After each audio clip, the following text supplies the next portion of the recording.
So very warm welcome to all of you in my class. तो students, अब हम start कर रहे हैं one of the most important topic for our CA inter examination. कौन सा टॉपिक है ये?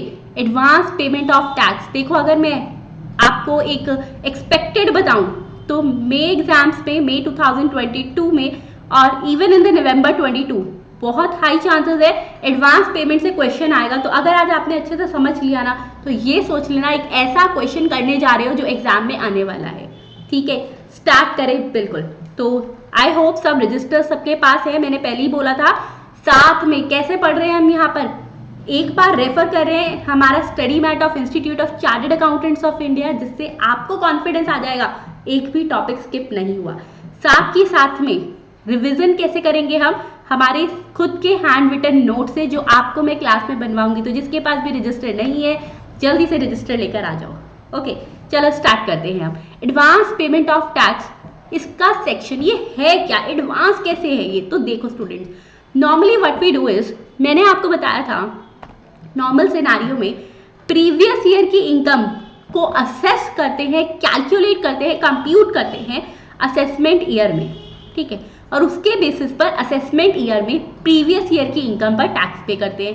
किया था chapter 1 basic concepts of income tax. Yes, लेकिन क्या है, हमारे पास एक सेक्शन आता है, section 208 of income tax act 1961।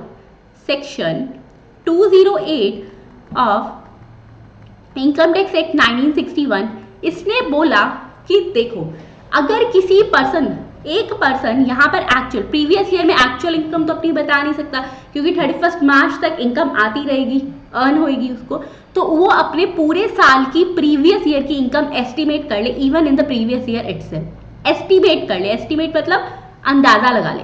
ठीक है, एक्चुअल तो बाद में पता चलेगी। और अगर उसकी ये एस्टिमेटेड इनकम पर टैक्स पेएबल, एस्टिमेटेड इनकम पर टैक्स लायबिलिटी 10,000 से ज्यादा है, कितनी है, 10,000 से ज्यादा है ना, तो उसको बोला कि सुनो टैक्स पेयर, असेसी सुनो, इतना एडवांस टैक्स, इतना टैक्स है, तो आप एक साथ पे मत करो, आप एक काम करो, एडवांस पेमेंट करते रहो टैक्स की। The very first reason is, इससे क्या होगा, देखो टैक्स पेयर एक साथ में टैक्स पे करेगा ना, बहुत बर्डन पड़ेगा उस पर, तो वो इंस्टॉलमेंट्स में टैक्स पे कर दे। सेकेंड, ऐसे 10,000 पता नहीं कितने कितने टैक्स पेयर से आने हैं, और उसकी वजह से गवर्नमेंट का रेवेन्यू इम्पैक्ट होता है कि अगले साल आएगा तो उनको का इसी साल में पे करते रहना। ठीक है, चलिए अब स्टार्ट करते हैं हम एडवांस पेमेंट ऑफ टैक्स।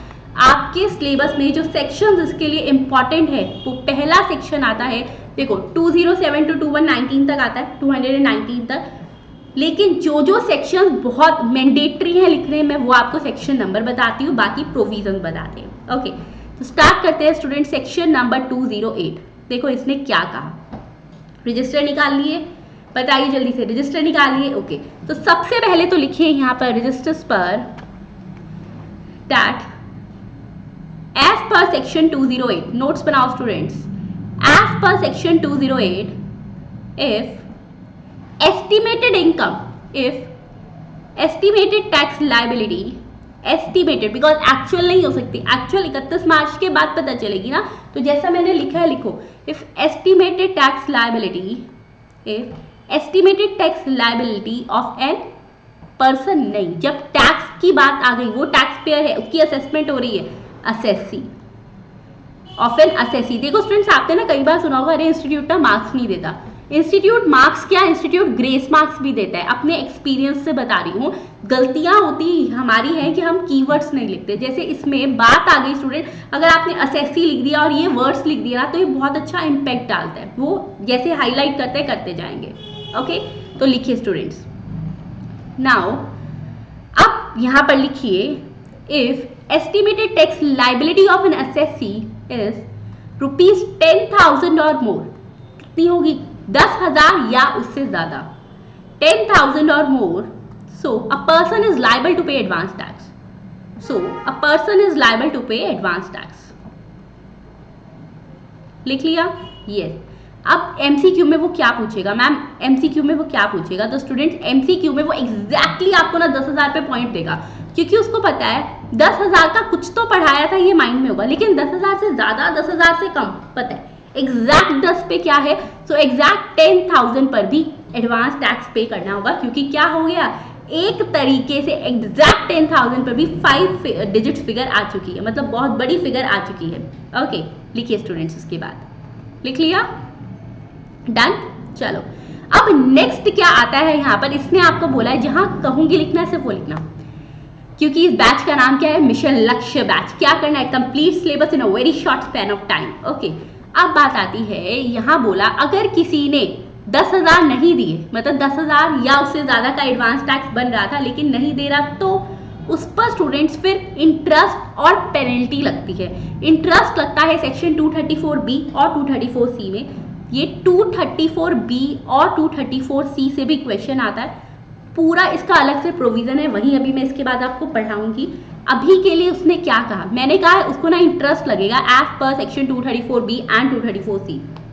क्यों, क्योंकि उसने टैक्स टाइम पे नहीं किया। लेकिन now the next thing is कि यहाँ पर ये सेक्शन 234B और C का इंटरेस्ट कब लगेगा, अगर उसकी लाइबिलिटी अराइज हुई थी, मतलब उसने एडवांस टैक्स इसलिए पे किया क्योंकि उसका एडवांस टैक्स 10,000 या उससे ज्यादा का है। अगर 10,000 से कम का अमाउंट है, कई बार लगता है अरे बर्डन नहीं चाहिए, चलो पे करते रहते हैं साथ साथ में, सो इन दैट केस उस पर ये इंटरेस्ट नहीं लगेगा, क्योंकि वो वॉलेंट्री पेमेंट कर रहा है, उसकी रिक्वायरमेंट नहीं थी। ओके, अब क्या ये लिखना है, ये यहाँ नहीं लिखना है, इसको 234B और C में लिख पाऊंगी मैं। अब आती है नेक्स्ट बात, लिखिए स्टूडेंट्स आपकी नोट्स में, जो बहुत इंपॉर्टेंट है, बहुत बार एग्जामिनेशन में ये पॉइंट रिपीट हो चुका है। क्या है, सीनियर सिटीजन के केस में क्या होता है, फॉर सीनियर सिटीजन्स क्या रहता है, अगर उनकी, देखो हिंदी इंग्लिश मिक्स करके देखो, जो माइंड पर बिल्कुल क्लिक करेगी कि हाँ हमने ये नोट्स बनाए हैं। ओके, वरना तो फिर बुक से कर लेते। अगर उनकी इनकम, अच्छा हाँ पहले ये तो बताओ सीनियर सिटीजन कौन होता है, क्या बताया था मैंने आपको, सीनियर सिटीजन कब बनता है पर्सन, अगर उनकी एज 60 इयर्स या उससे ज्यादा है। कितनी है, 60 इयर्स और मोर, यानी even at the age of 60 years a person becomes a senior citizen, an individual becomes a senior citizen, तो 60 इयर्स और मोर। ठीक है, लिखिए अगर उनकी इनकम पैसिव इनकम है, पैसिव इनकम मतलब पैसिव इनकम कौन सी होती है, जैसे इनकम आ रही है इंटरेस्ट से, रेंट से, एक्टिव इनकम नहीं है। एक्टिव इनकम होती है जो इनकम आती है बिजनेस और प्रोफेशन से। अगर उनकी इनकम पैसिव इनकम है, मतलब पीजीबीपी से इनकम नहीं है, PGBP that is profits and gains from business और प्रोफेशन, पढ़ाया था हमने ये, मतलब पीजीबीपी से नहीं है, पीजीबीपी से नहीं है, तो उनको क्या बोला है, not required to pay advance tax, उन पर ये लाइबिलिटी अराइज नहीं होती, not required to pay advance tax. ठीक है, समझ आ गया, यस। तो क्या दो कंडीशन यहाँ पर होनी चाहिए, पहली बात तो एज होनी चाहिए 60 साल या उससे ज्यादा से, और दूसरा उनको बोला अगर इनकी पैसिव इनकम है, पैसिव इनकम मतलब जैसे इंटरेस्ट आ रहा है, रेंट आ रहा, अब उनको बोला इनकी ना एक्टिव इनकम नहीं है, अब पैसिव इनकम है, वो तो अपने आप उनको यूज भी करनी होती होगी, तो उन पर बर्डन ना पड़े, क्योंकि एज 60 ईयर्स और ज्यादा है और बहुत एक्सपेंसेस है, बर्डन ना पड़े, इसलिए कह दिया एडवांस टैक्स मत पे करना, टैक्स तो पे करना, एडवांस टैक्स मत पे करना, यही यहाँ पर ये पॉइंट लिखा हुआ है। ठीक है, करवा दिया ये पॉइंट आपको, यस। नेक्स्ट आता है, मैम उनको टीडीएस भी नहीं पे करना, TDS is a different thing from advance tax, previous session में पढ़ाया आपको। टीडीएस क्या होता है स्टूडेंट्स, टीडीएस का मतलब होता है कि जब पर्सन हमें पेमेंट दे रहा है एट सोर्स, मतलब while making the payment payer deducts a portion of tax as per the provision of TDS. इसका मतलब पेमेंट करते टाइम टैक्स काटा है, उसमें आप ये नहीं कहोगे अरे मैं सीनियर सिटीजन हूँ आप मेरा टीडीएस का प्रोविजन मत लगाओ, नहीं, advance tax is different and TDS is different. Okay, यहाँ लिख लो, टीडीएस की ऐसी एक्सेप्शन नहीं है, टीडीएस की, जिससे कि अगर एग्जाम में एमसीक्यू में आता है तो कंफ्यूज ना हो, टीडीएस की ऐसी एक्सेप्शन नहीं है। अच्छा स्टूडेंट, इससे previous session that is of TDS, जिसने अभी तक टेस्ट नहीं दिया है प्लीज टेस्ट दे दो उसका, ठीक है, test are very integral part of getting the success in examination, क्योंकि उससे आपको पता चल जाएगा कहाँ कहाँ गलतियां हो रही है।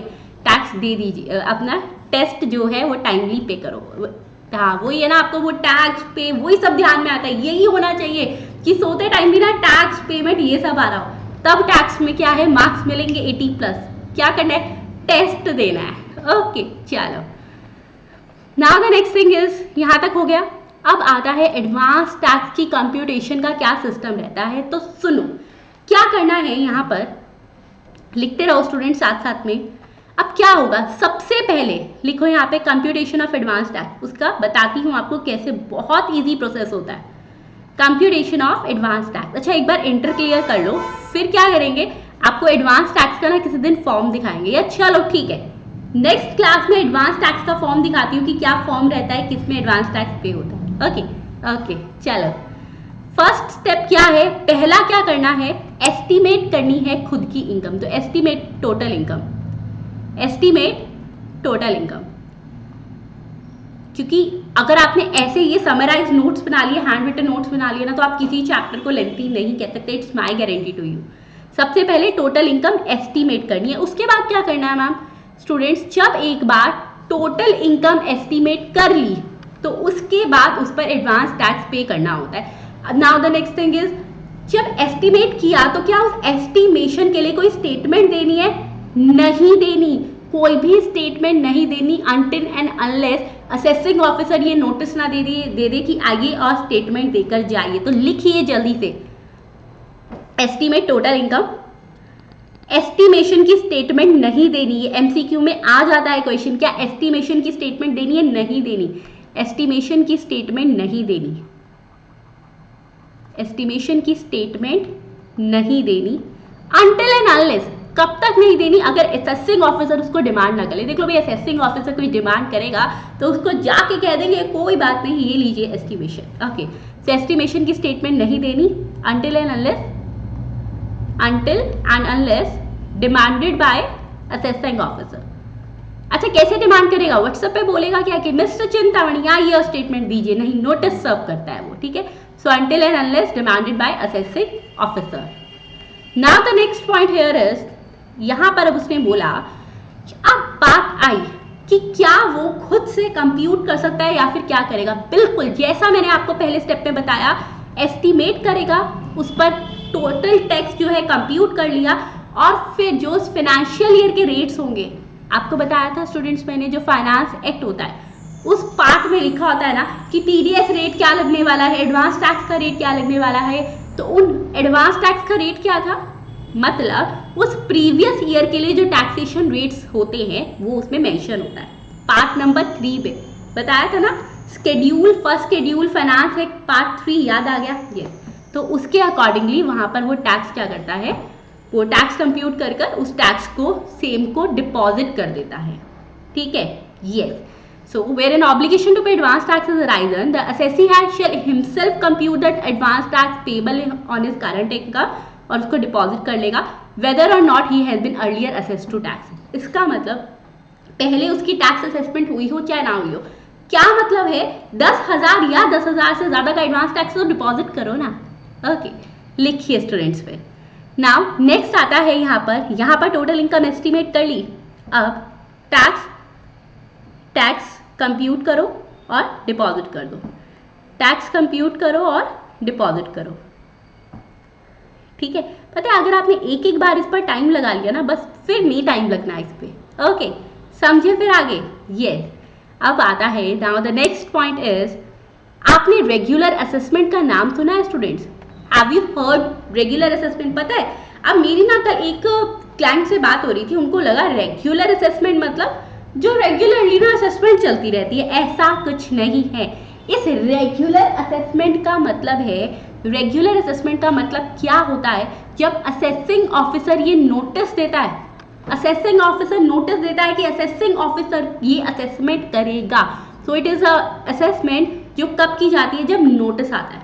जो खुद से हम अपनी असेसमेंट करके टैक्स पे करते हैं वो होती है सेल्फ असेसमेंट, ठीक है। So there is a huge difference between regular assessment and self assessment.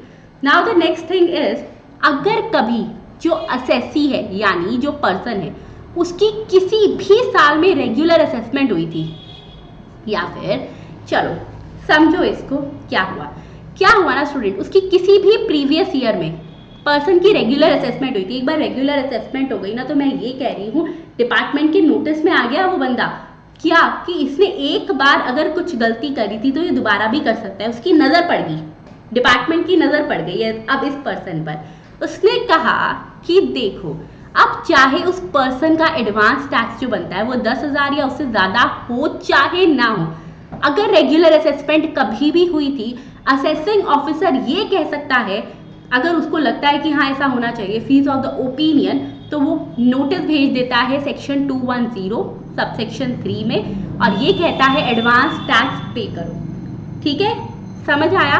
तो अब बात आई यहाँ पर कि मैम कैसे क्या रहेगा, तो सिंपल सी बात है, लिख लीजिए फटाफट, लिखो स्टूडेंट्स।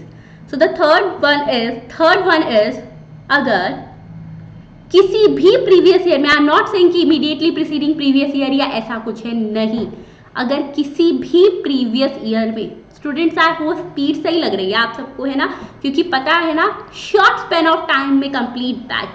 चलिए, अगर किसी भी प्रीवियस ईयर में रेगुलर असेसमेंट हुई है, रेगुलर असेसमेंट याद रहेगी, लिख पाऊँ तो ना, चलो ठीक है, मतलब जब नोटिस भेज के असेसमेंट हुई थी, जिसको ना याद रहे, लगे नहीं याद रहेगा तो लिख लेना, नोटिस भेज के असेसमेंट की थी। अगर किसी भी प्रीवियस ईयर में रेगुलर असेसमेंट हुई है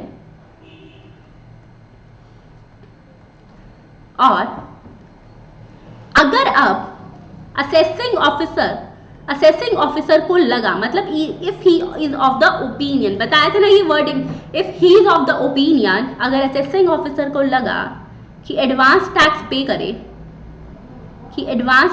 पे करे, तो क्या करेगा, यहां पर नोटिस सर्व करेगा। किस सेक्शन में notice serve, under section 210 subsection 3 of income tax act 1961, किस लिए कि इनकम और फिर एडवांस टैक्स पे करना होगा, एडवांस टैक्स पे करने के लिए। ठीक है, एडवांस टैक्स पे करना होगा। समझ आ गया? यस। देखो रेगुलर असेसमेंट हुई थी, मैं कह रही हूँ डिपार्टमेंट की नजर पड़ गई अब उस पर्सन पर। Okay, now the next point is, ma'am कितने अमाउंट पर वो एडवांस टैक्स का क्या नोटिस भेजेगा, तो देखना ये ना बहुत इंटरेस्टिंग पार्ट है, बहुत स्टूडेंट्स को इसमें कंफ्यूजन होती है, तो आप कंफ्यूज मत होना because you are my smart students. क्या कहता है, वो कहता है अगर किसी भी, देखो इसको ध्यान से समझना कि क्या रहता है यहाँ पर ना स्टूडेंट्स, ये बोला गया जिस भी साल की, फॉर एग्जाम्पल मैं ये कहती हूँ कि प्रीवियस ईयर 2018-19 में उस पर्सन को रेगुलर असेसमेंट का नोटिस मिला था और उसकी इनकम कंप्यूट हुई थी एज पर रेगुलर असेसमेंट, ठीक है, एक तो हम ये वाली इनकम लेंगे, एक तो कंसिडर करेंगे ये वाली इनकम अगर उसको नोटिस भेजा गया है, तो कौन सी इनकम आ गई, income as per regular assessment जिस साल में हुई थी। अच्छा मैम 3-4 साल में हुई है तो लेटेस्ट वाली रेगुलर असेसमेंट। और सेकंड कंसिडर करेंगे इसके बाद उस पर्सन ने अपनी जिस भी प्रीवियस ईयर का, जिस भी लेटेस्ट प्रीवियस ईयर के लिए उसने इनकम टैक्स पे किया होगा, कंपटीशन दी होगी वो, मतलब और latest previous year on self assessment basis, जिसपे उसने खुद से असेसमेंट करके टैक्स पे किया था ऑन सेल्फ असेसमेंट बेसिस। अब मान लो यहाँ पर उसकी इनकम उस टाइम पे कैलकुलेट हुई थी 10,20,000 और यहाँ इनकम जो उसने खुद से बाद में किसी year, for example previous year 2021 के लिए, इसमें भी जो लेटेस्ट वाला होगा, तो यहाँ इनकम थी 15 लाख। तो कौन सी इनकम पर अब वो टैक्स पे करेगा, तो स्टूडेंट्स अब उसको ये बोला जाएगा उसको टैक्स पे करना होगा whichever is higher that is on 15 lakh. ये 15 लाख वाली के अकॉर्डिंग टैक्स पे करेगा। क्लियर? कौन सा टैक्स? Advance tax. ठीक है, अब अगर ये होता है कि मान लो उसने एडवांस टैक्स ज्यादा पे कर दिया, कोई दिक्कत नहीं है, रिफंड आ जाता है, बहुत इजीली आता है। कम पे किया तो और पे करेगा विद इंटरेस्ट। ओके चलिए लिखिए स्टूडेंट्स पे। नेक्स्ट पॉइंट अब यहाँ पर आता है, एक काम करो इसको 4th पॉइंट बना के मत लिखो क्योंकि इसी के आगे चल रहा है। ठीक है, क्योंकि रेगुलर असेसमेंट का ही पार्ट है, 4th पॉइंट मत बनाओ, इसको ऐसे ही लिख लीजिए। अब यहां पर थोड़ा साइज, इसका फॉन्ट बड़ा करना जिससे वो अट्रैक्ट हो। आप क्या है, किस अमाउंट पर किस अमाउंट पर टैक्स पे करना होगा, किस अमाउंट पर टैक्स पे करना होगा। तो लिखो क्वेश्चन मार्क यहां पे, किस अमाउंट पर टैक्स पे करना होगा। ये लीजिए आपके सामने इसका आंसर आ चुका है और आंसर है कि क्या लिखोगे यहां पर। तो देखो students, income compute on the basis of latest regular assessment, क्योंकि कई बार होता है 3-4 सालों की रेगुलर असेसमेंट हो गई, on the basis of latest regular assessment of latest previous year, या फिर लिख लो ऑफ एनी प्रीवियस ईयर, जिससे आप कंफ्यूज ना हो, ब्रैकेट में लिखना लेटेस्ट वाला, ठीक है। और income computed on the basis of self assessment, खुद से करिए, और income computed on the basis of self assessment. अच्छा मैम वो क्या रेगुलर असेसमेंट से पहले हुई हो? नहीं, रेगुलर असेसमेंट के बाद वाले साल की देखेंगे। On the basis of self assessment after regular assessment,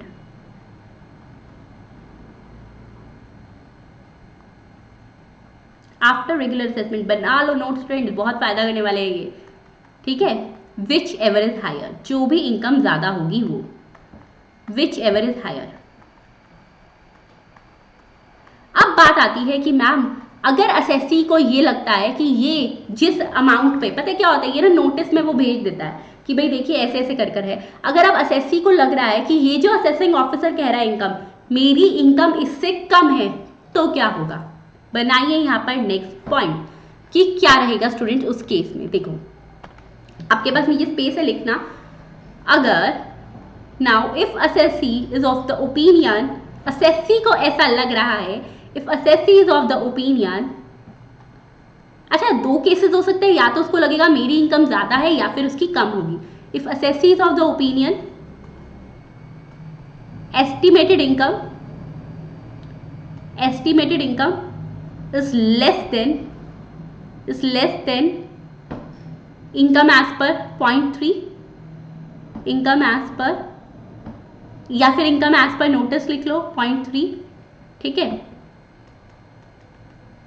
तो क्या करें फिर वो स्टूडेंट्स अपनी असेसमेंट, अपनी एस्टिमेशन के बेसिस पर टैक्स पे कर सकता है, ठीक है। और अगर उसको लगता है ज्यादा है, estimated income is more then, तो फिर क्या होगा, ऑब्वियसली ज्यादा वाली पर टैक्स पे होगा। Estimated income is more than an income as per notice, तो फिर हायर वाली इनकम पर। ओके मतलब एसएससी की बात भी मानेगी, honest tax payers are always respected, higher वाली इनकम पर। ओके देखिए पॉइंट्स, ठीक है चलिए जैसा आप कहते हो वैसा। देखो स्टूडेंट्स अब यहां पर उसने बोला इन द पॉइंट नंबर एक बार मैं बीच वाले भी लिखवा रही हूँ, सीक्वेंस में लिखवा रही हूँ आपको, ठीक है।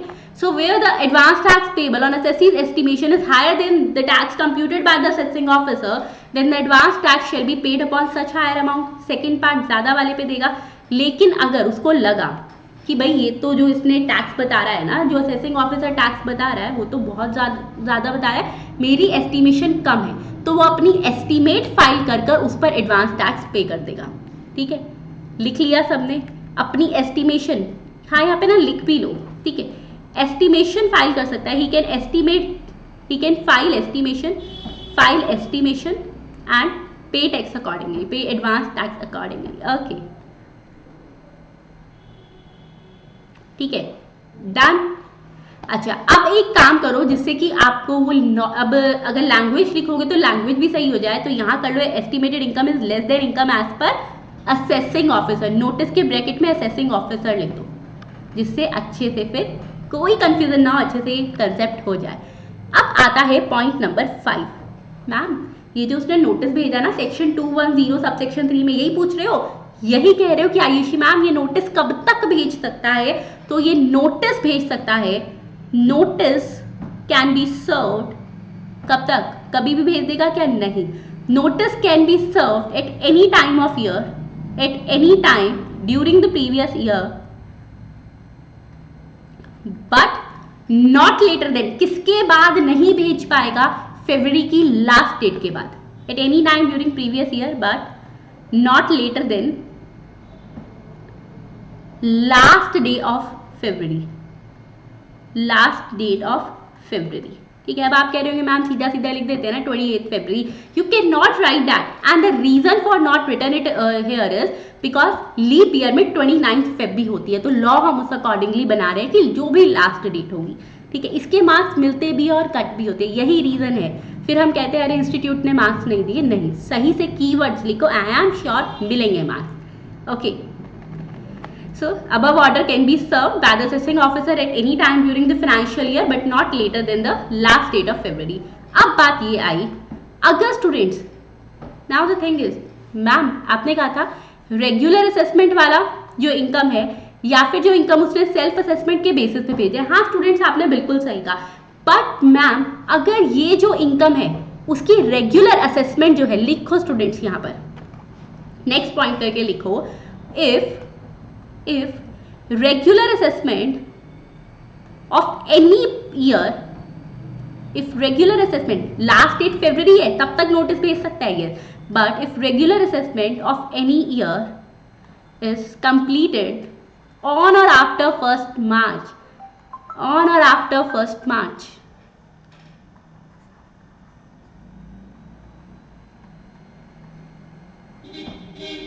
on or after 1st March, फिर क्या होगा, और मैं ये कह रही हूं कि उसने पिछले किसी साल का अपना यहां पर टैक्स सेल्फ असेसमेंट बेसिस पे और सेल्फ असेसमेंट बेसिस पर, सेल्फ असेसमेंट बेसिस पर ऑन और आफ्टर 1st मार्च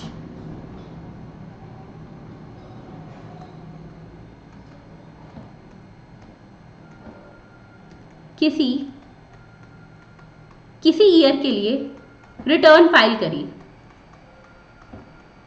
फिर क्या होगा, मतलब तो उसका सारा बेसिस चेंज हो गया, उसने तो नोटिस में लेटेस्ट वाले ईयर ले लिए थे, अब notice last date of February तक शेयर सर्व हो सकता था, ये उसने सारा सिनेरियो सीन चेंज कर दिया 1st मार्च को, तो क्या करे, बता रही हूं तो क्या करे, ठीक है, किसी ईयर के लिए रिटर्न फाइल कर दी, फिर क्या होगा, तो in this particular case students क्या रहेगा, इफ असेसिंग ऑफिसर चाहता है, मतलब ऑप्शन है उसके पास, एओ असेसिंग ऑफिसर मे मतलब होता है कंपल्सरी नहीं है, मे अमेंड इट्स ऑर्डर, वो अपने ऑर्डर को अमेंड कर सकता है, अपने नोटिस को अमेंड कर सकता है, मे, अच्छा शेल मतलब होता है वो करेगा, मे मतलब लगा करना चाहिए तो करेगा, मे अमेंड इट्स ऑर्डर, ठीक है, लिख लिया, ये चलो अब यहां पर आता है, now the next thing is, देखिए assessing officer may amend the order, अब ये पार्ट हमने कर लिया था कि अगर उसको लगा कि कम हुई तो फिर क्या होगा, ज्यादा हुई इनकम तो क्या होगा,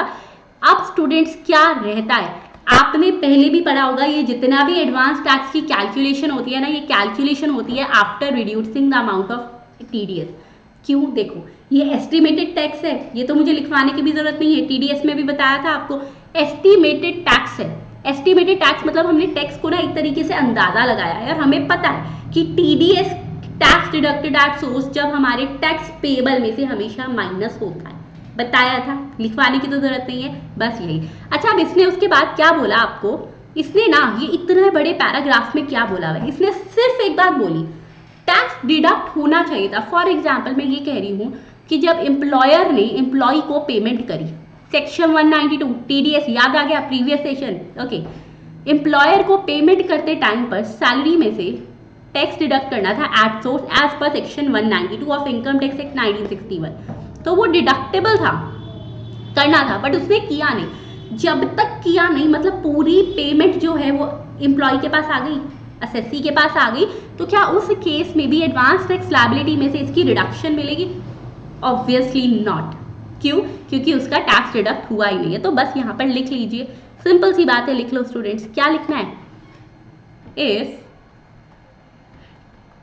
टैक्स इज डिडक्टेबल, डिडक्टेबल मतलब कि हाँ उसको करना चाहिए था, पेयर को करना चाहिए था, tax is deductible but not deducted, किया नहीं है, no reduction in payment of advance tax. फिर क्या पेमेंट ऑफ एडवांस टैक्स में रिडक्शन होगी? ऑब्वियसली नहीं होगी। ठीक है, लिख लिया? ओके, इसी के साथ स्टूडेंट्स आपका आई होप यहाँ तक का पॉइंट क्लियर हो गया होगा।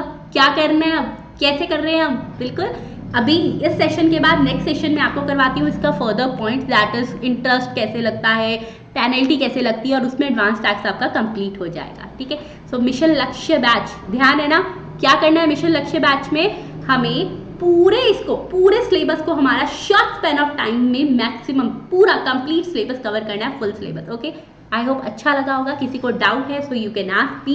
अगर सेशन अच्छा लगा है स्टूडेंट्स तो एक बार प्लीज मुझे भी बता देना, that ma'am yes we like the session. Okay, next फिर उसके बाद बैलेंस इसका एडवांस टैक्स का टॉपिक जो है हम कवर करेंगे। Thank you and have a nice day.